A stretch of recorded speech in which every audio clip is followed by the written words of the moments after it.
Je suis Alain Foucault. Après avoir travaillé pour Europe 1, France Inter et la défunte Saint, la chaîne de télévision privée de Silvio Berlusconi, pour me rapprocher de l'Afrique et parler aux miens, j'ai dans un premier temps fait le journaliste reporter d'Image JRI sur plusieurs terrains de conflit sur notre continent. Le Congo, la RDC, ex-Zaïre, la Somalie et le Rwanda. Je suis ensuite entré à RFI où je suis rédacteur en chef adjoint, producteur des magazines Archives d'Afrique, le rendez-vous d'histoire contemporaine de l'Afrique sur l'antenne de RFI depuis bientôt une trentaine d'années, et le débat africain, qui est la tribune d'échange des Africains sur les questions politiques, économiques, sociales et culturelles. Cadre dans lequel je reçois depuis bientôt une dizaine d'années tous les profils, allant des chefs d'État aux ouvriers, aux artisans, en passant par les chefs d'entreprise. Je suis également le directeur général de Phoenix Productions, qui s'est spécialisé dans la production des documentaires liés à l'Afrique. Question de rompre un peu avec cette fatalité qui veut que depuis la nuit des temps, l'histoire de la chasse soit toujours racontée du point de vue du chasseur. Une dictature de la pensée qui a installé durablement chez nous, Africains, des complexes profonds, puisque nous ne nous voyons qu'à travers le regard de l'ancien maître.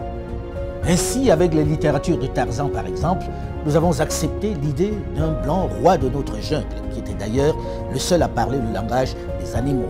Avec les prêtres et autres religieux, nous avons intégré que le diable est noir, que Dieu est blanc, que teint clair est meilleur, que nos religions étaient profanes et la manifestation du diable, et qu'il fallait s'en éloigner.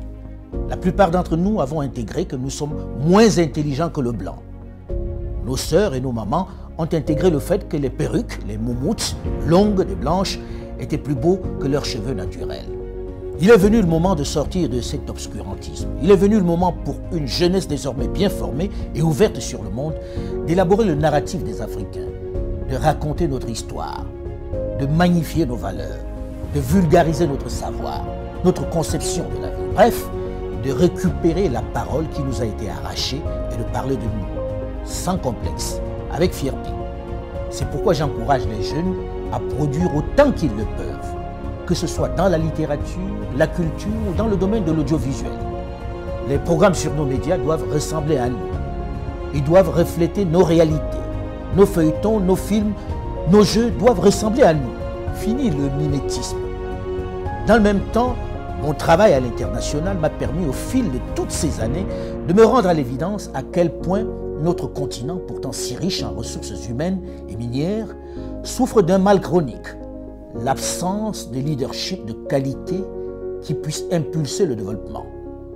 Pendant longtemps, les diplômés, les cadres se sont trop contentés de gagner leur vie dans de grosses structures, abandonnant trop souvent à des aventuriers, des voyous de tout poil la gestion de notre bien commun. Des politiques sans vergogne qui se sont enrichis, plongeant nos pays dans l'abîme et le chaos. Il devient urgent pour cette jeunesse bien formée, avec de vrais rêves et de réels potentiels, de s'engager en politique pour donner un cap à nos territoires. C'est eux qui doivent mettre un terme à cette pandémie qui fait plus de victimes que le paludisme, Ebola et le Covid-19. Il faut s'engager en masse en politique et travailler à changer les paradigmes. Il faut arrêter de laisser cette activité à des vieux essentiellement mus par la volonté de se maintenir aux affaires alors qu'ils n'ont aucun projet pour leur pays, alors que leur avenir est derrière eux. Une chose est certaine, et c'est triste de le dire, ma génération et celle de mes aînés ont échoué à développer l'Afrique. Mais vous, les plus jeunes, aurez moins d'excuses puisque vous avez les armes pour renverser la vapeur. La balle est dans votre camp.